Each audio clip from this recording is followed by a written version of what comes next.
This is a poster created during Northern Ireland's 1968.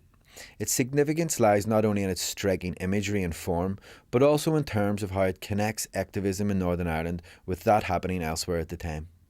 Perhaps the most iconic European events of this period were those that took place in France, the legendary May '68. Amongst the imagery that has come to define the French events are the posters produced at the Paris School of Arts. The similarities between the Parisian material and those produced in Northern Ireland are not coincidental. The whole outgrowth of posters was again because people came from outside, I think in particular from London, from a lithographic print workshop. They were all on the left, and they were showing us just the power of propaganda.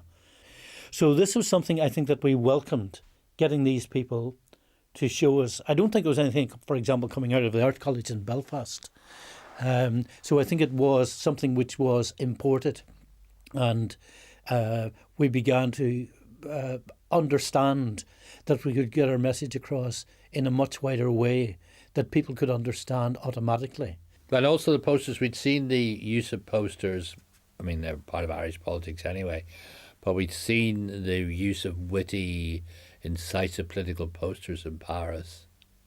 And that was again part of that what was happening there.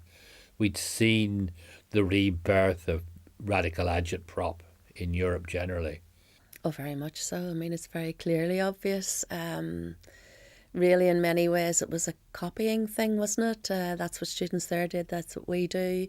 The same thing is happening there as here. So I think there's nothing new in the world. And I think that all these protests were all emulating each other. Young people were energised by other young people in France, on the continent in general, in Germany, the different groups in Germany, who we did have visitors from.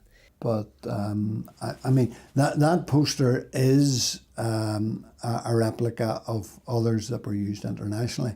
But I'm not aware of either France, Czechoslovakia, the United States using a similar Smash the Orange State poster in colloquial terms in their countries. So that looked as if it was a nice sort of, in modern parlance, cut and paste job from an international similar movement, but brought in for local purposes to try and ensure that they were getting an international audience.